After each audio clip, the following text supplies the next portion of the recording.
Hi all, welcome back. Today I'm doing another music review, and I brought a friend along with me. Seems to be making an appearance right now. Everybody say hello to him.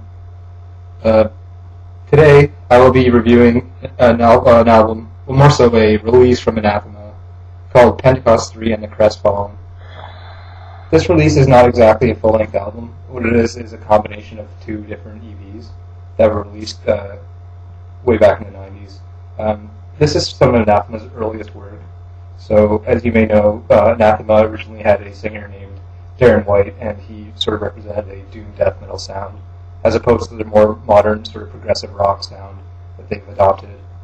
Now, these two releases, respectively, in terms of the Crestfallen and Pentecost III, are the first and third releases from Anathema, with their full-length album Serenades falling in between the two.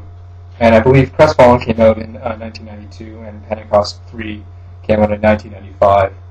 And although there are some similarities between these two different releases on this disc, there's quite a lot of differences as well, which I'll explain to you momentarily.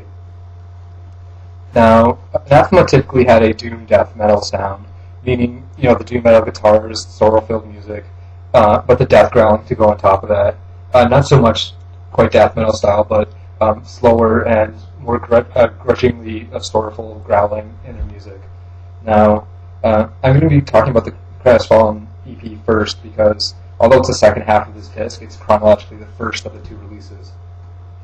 Now, the Crestfallen EP is a prime example of the traditional Anathema sound, the doom death metal sound, not too much variation. So what you get on this release is basically 5 tracks, with a short bonus clip at the end of the final track. Now, the first 2 tracks are sort of, they're fairly classical doom metal stuff. You get a bit of like different rock sounds in there, especially with And I Lost and the lead guitar work in there, and The Sweet Suffering has a bit of experimentation in there. And then in the middle of the EP, what you get is Everwake, which is an acoustic interlude track that consists completely of acoustic guitars, basically, and female vocals, which is quite a nice pacer in the middle of 4 tracks of doom-filled sorrow and growling and distorted guitars. And basically, after Everwake, you get Crestfallen and They Die. Now, those 2 last tracks are not to be listened to lightly. They're longer tracks. They're very sorrow-filled, and there's quite a lot of emotion put into them. Anathema has always had a tendency to build up tension and emotion in their songs, and Crestfallen and They Die are 2 prime examples of this. So, especially in Crestfallen, the ending parts with the interplay between the guitars, the sorrow-filled lyrics, it really climaxes in that song, and it basically gives the listener a very emotional and almost intense experience, which is somewhat unusual for music these days. So, the Crestfallen and They Die are sort of 2 classic doom metal songs that, not sort of music you'd want to listen to in the background or anything. They sort of demand your attention, and they put you in a certain frame of mind, but they're quite enjoyable listens. Now, what I liked about the Crestfallen EP was that classic sound.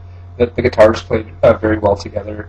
There's a lot of melodies and counter melodies in between the guitars, and the bass was actually very audible on this release as well, which I very much liked. It sort of built the foundation of the drumming, and the bass built the foundation of the sound, while the guitars sort of played on top of that and sort of went on more complex spirals in the music. Now, the vocals are, Darren White's classic doom death metal sound, so there's not going to be too many surprises on this release, with the obvious exception of Everwake. To me, the weakest point of this release was The Sweet Suffering. This track just didn't do it for me. I found that the twisted guitar parts and sort of the flow of the song sounded almost awkward, even though the guitar riffs themselves were very well written. I mean, it's not a bad track, it's just not my favorite. Now, let's flash forward in time to 1995, and what we have then is the Pentecost III. So Pentecost III is also a 5-track release, and like I mentioned earlier, it has some similarities to the Crestfallen, but it actually is quite different in many ways. specifically, some differences. Number one, the vocal style has changed somewhat. There's still traces of death metal, obviously, because it's Darren White. That's what he does. But there's more spoken parts, like for example in Kingdom, We the Gods. Those are two sort of longer epic tracks with more acoustic sounding intros, dramatic build up, even more so than on the Crestfallen.